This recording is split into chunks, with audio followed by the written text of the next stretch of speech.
안녕하세요, 란세금 칸팔로입니다. 오늘은 여러분에게 한강을 자전거로 지나다닐 수 있는 교각 5개를 설명하려고 이 자리에 왔습니다.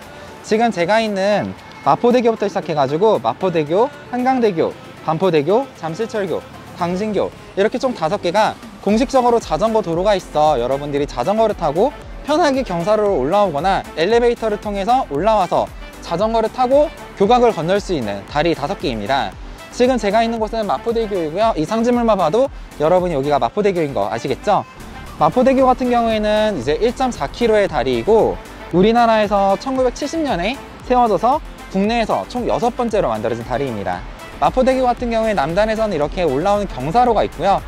저쪽에도 내려가는 경사로가 있어서 얼마든지 편하게 여의도 색공원이나 여의도 근방에서 놀다가 바로바로 자전거 경사로를 통해서 올라올 수 있습니다. 그리고 참고로 2015년에 여기는 어벤져스 에이지 오브 울트론의 촬영지로도 유명한데요.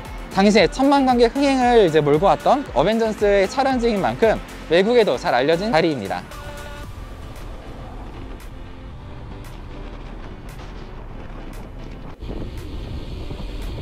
자, 눈앞에 있는 게 한강대교입니다, 여러분. 한강대교 같은 경우에는 자전거들에서 바로 이어지는 게 아니어가지고 이쪽에서 조심해서 좌회전으로 들어가시면 가는 길이 있어요. 계단으로 올라가도 되고? 네. 한강대교는 이렇게 엘리베이터가 이쪽에 숨겨져 있어요. 그러니까 엘리베이터를 통해서 편하게 올라갈 수 있습니다. 네, 안녕하세요. 저희는 지금 한강대교에 와 있습니다. 한강대교 같은 경우에는 800m 정도 거리에 있는 다리고요. 1917년도에 만들어진 우리나라의 2번째 다리입니다. 지금 저기 보이는 한강철교 보이시나요? 우리나라에 이제 1900년대에 준공된 국내 최초의 콘크리트 사장교입니다. 지금 제가 서 있는 한강대교 같은 경우에도 한국전쟁 당시에 2번, 3번, 5번 교각이 폭파되어서 500명에서 800명의 사망자가 났던 아픈 기억이 있는 곳이기도 합니다. 여기 또한 이렇게 자전거 도로가 깔려 있어 자전거로 이제 얼마든지 통행이 가능하고, 특히 여기는 올라올 때 엘리베이터를 통해 올라올 수 있어서 더운 여름날 시원한 에어컨 바람을 맞으면서 편하게 올라올 수 있는 장점도 있습니다.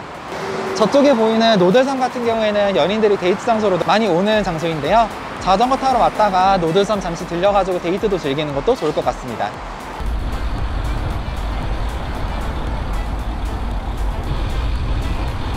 우회전해야 돼요.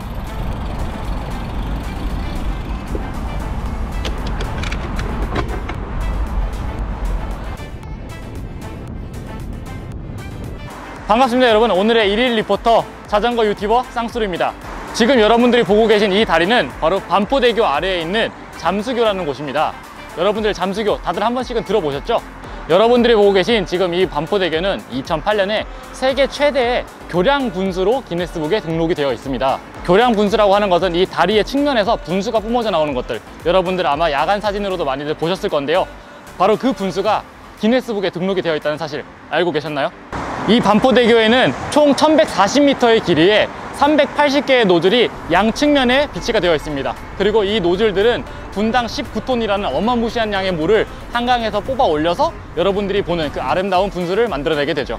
아마 여러분들은 이 잠수교를 남산 가는 길목으로 조금 더 많이 알고 계실 거예요. 우리가 흔히 말하는 반미니 혹은 반지에스라고 얘기하는 곳에서 남산을 가기 위해서는 이 다리를 반드시 지나야만 합니다. 그렇기 때문에 여러분들은 한 번쯤은 무의식적으로도 지나가셨을 수도 있고요. 이제 처음 자전거를 입문하시는 우리 초보 자전거 동호인 분들께서는 이 지금 보고 계신 이 언덕을 잠수령이라고 해서 이 언덕마저 너무 힘들어서 끌고 가야 된다라는 이야기가 있을 정도로 굉장한 썰들이 많이 전해지고 있는 그런 다리입니다. 그러면 여기까지 저는 자전거 유튜버 쌍수루였고요. 여러분들 즐거운 하루 되시기 바랍니다.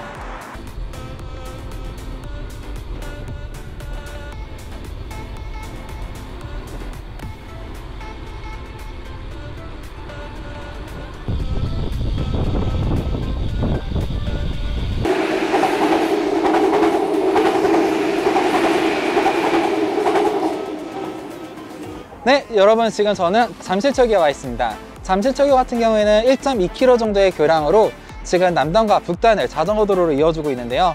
여기 같은 경우에는 지금 다리처럼 초록색은 보행자, 빨간색은 자전거 도로로 해가지고 양방향 통행이 모두 가능한 도로입니다.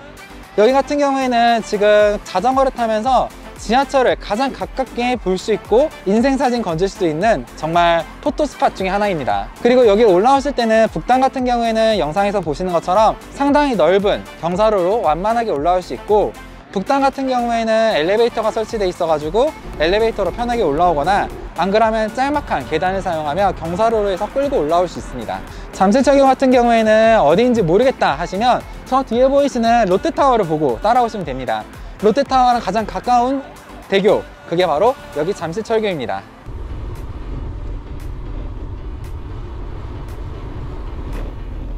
네, 여러분, 저희는 지금 광진교에 와 있습니다. 광진교 같은 경우에는 여기서부터 여기까지가 1.1km 정도 되고요. 이쪽은 이제 잠실하고 천호, 그리고 이쪽으로는 성수 방면으로 나아갈 수 있는 다리입니다. 여기 같은 경우도 이렇게 자전거 도로로 이루어져 있어 가지고 편하게 경사로를 통해서 자전거로 올라와서 경사로로 내려갈 수 있는 곳입니다. 광진교 같은 경우에는 한국전쟁 당시 한국군에 의해서 전략적으로 폭파된 좀 아픈 기억이 있는 곳이기도 하고요. 북단을 통해 자전거를 타고 오셨다가 천호에 있는 자전거 거리를 이용하기 위해서 넘어가는 경우도 많은 다리인 걸로 알고 있습니다. 광진교 같은 경우에는 다리 위에 올라와 가지고 처음부터 끝까지가 다 자전거 도로로 이루어져 있는 게 아니라 중간중간에 램프 구간이라고 하는 이제 올림픽대로나 강변북로로 나아가는 그런 이제 간선 차로가 이어져 있어요. 그렇기 때문에 반드시 횡단을 하실 때는 갑자기 튀어나오는 자동차를 조심해서 횡단보도는 가능하면 끌고 넘어가시는 게 좋을 것 같습니다.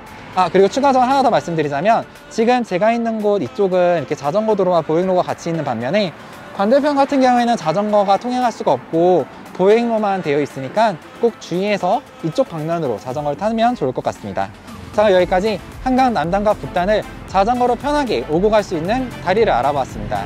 마포대교부터 시작해가지고 한강대교, 반포대교, 잠실철교, 광진교, 이렇게 5개의 도로가 공식적인 자전거 횡단 도로이니까 여러분이 자전거를 타고 한강을 넘나들 일이 있으시다면 이렇게 5개의 다리를 이용하면 편하게 넘나들 수 있을 것입니다. 감사합니다.